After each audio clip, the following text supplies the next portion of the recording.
Welcome back to another Lanxess Tech Talks with Dr. Gisele Ravane. Three common mistakes when cleaning. Welcome back, Gisele. Hi, Jim. Thank you. Thank you for having us again. Yeah, I appreciate all your insight. Kind of excited about today's topic. We can focus in on these three common mistakes. Yes.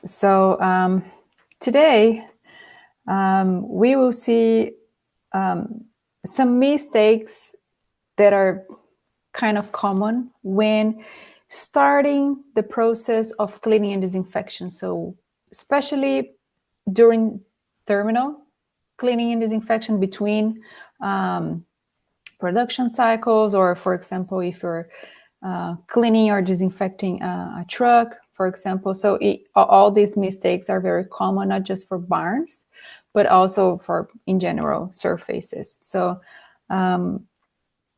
proper cleaning, it's a critical step in any biosecurity protocol, especially in swine production, of course, in poultry production, where the disease transmission, it can have serious economic impact in on the animals and the production itself. So whether you are cleaning barns or trucks, whatever the surface is, you should avoid these unfortunately common mistakes, just to ensure that you are getting the most out of this process.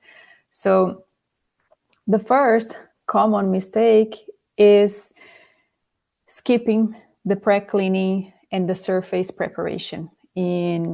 Because sometimes we just observe that people just go ahead and power wash. So the mistake is jumping straight to washing, or just power washing, or even going through disinfection without removing any debris or even cleaning. So why this first step is important? So the pre-cleaning, because the organic material that is very super common on farms, trucks, like manure, bedding, feed residues, significantly reduce the effectiveness of both cleaners and also disinfectants. And more importantly, it protects pathogens from being exposed to this cleaning agent. So biofilms, for example. So all the pathogens will be hidden under the biofilms, or under this organic material. So what are the steps? When you are starting cleaning a surface, you will start with dry cleaning. So scrape, shovel, blow out solid materials. If you have to remove like drinkers, feeders, you can do starting on this dry cleaning phase as well. And then you start preparing the surface. You can just pre-wash and apply a cleaner, or especially a cleaner and a foaming cleaner. And why using a cleaner? Because cleaner has surfactants on the formulation, and it's gonna help break down fats, proteins, and also the biofilm where the pathogens are hidden under. And foaming, why I said we're using a foaming cleaner, because foaming is especially active. So the foam improves the contact time on this surface, and the visibility. So once you apply with the foaming gun, you will be sure where you apply the cleaner. So it helps visualize. And the second common mistake is using the wrong dilution. So, and it's not a common mistake just for cleaning or cleaners, but it's a common mistake when disinfecting as well. So the mistake here is applying a cleaner in the wrong dilution, either or too diluted or too concentrated during this cleaning process.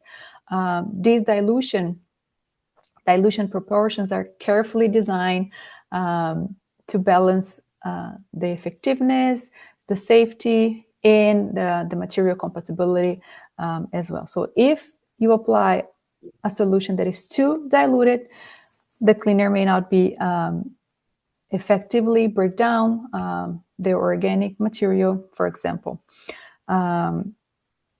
If it's too concentrated, it can lead to surface damage or a residue buildup. And I mean, you don't need to use all that product. For example, you just need like 1 fluid ounce and then you're using 4 or 5. You don't need all that product. So you're just throwing money away. So what you should do instead, always follow the label directions. All the products has the dilution rates. Use calibrated equipment. Train the staff, so let them know what is the correct dilution for this product or that product that they are using. Because these proper dilutions ensure that the cleaning agents will work as expected, breaking down the soils, the biofilms, penetrating, setting the stage for effective disinfection. Because I mean, we're cleaning, we're removing all the dirt and preparing the surface to the next step, that is the disinfection. The third common mistake here is maybe missing some critical areas during cleaner. So the mistake here is overlooking some hard to see or hard to reach areas on this barn or truck during this cleaning process. So such as corners, some equipment joints, behind fence, and other hidden spots. So why it matters? Because these critical areas that we missed out during this cleaning process, it's going to work as hotspots for biofilms, for organic buildup, and for pathogens as well. So you're thinking that you are removing the dirt, the pathogens, and you are not, because they will be there. So what you should do instead, conduct a thorough assessment to the facility to, first of all, identify where are these hard to reach areas. You can use appropriate tools like long-handled brushes, detail scrubbers, and again, train your staff as well and let them know that why they should not miss or skip these critical areas. And you can use visual inspections or hygiene testing methods, for example, to confirm if these areas are properly clean or disinfected. And one tip, as I mentioned before, is applying the detergent or this cleaner as visible foam, because you see where you apply and ensure the complete coverage. And this helps to confirm that the areas are not missed during the rinse. I would like to bring an extra common mistake, because I mean, I just mentioned the dry cleaning, use the correct dilution, and right now do not miss any critical area on these surfaces.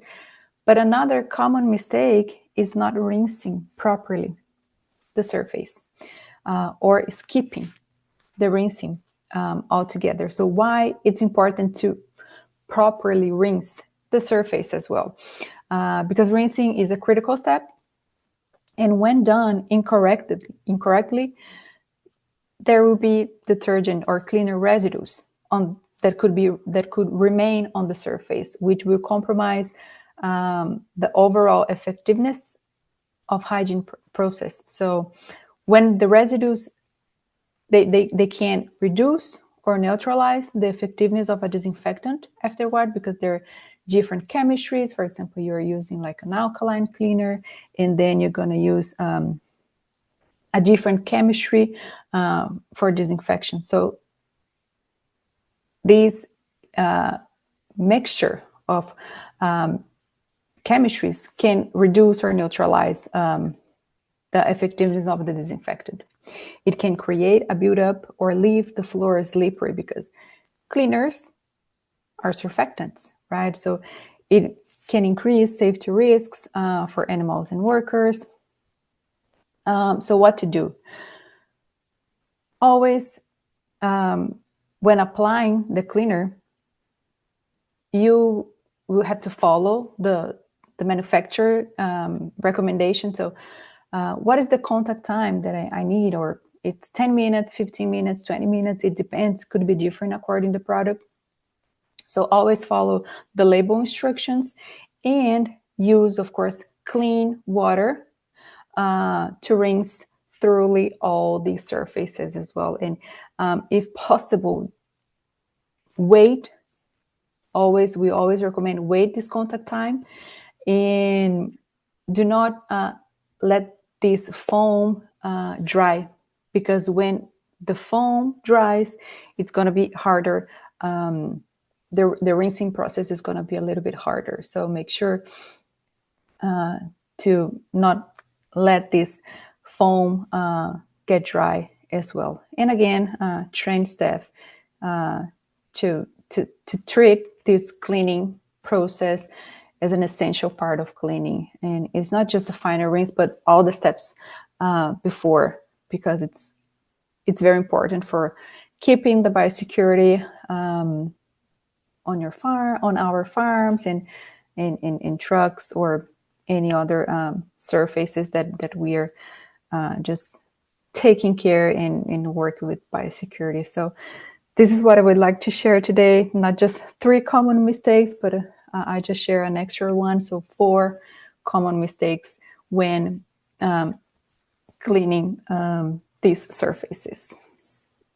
Well, that's some great tips, Gisele. It's more than just the power washing like you talked about. You got the 3 tips plus the extra. Yeah. Last take-home message here. Well, I think I know that it's sometimes it could be many different steps, but not skipping any step. Try to, follow all, because once you miss or forget one step, the next step will be you can face problems. So just keep following and avoid the common mistakes. Well, Dr. Gisele Ravagnani, thanks for joining us on other Lanxess Tech Talks. Thank you.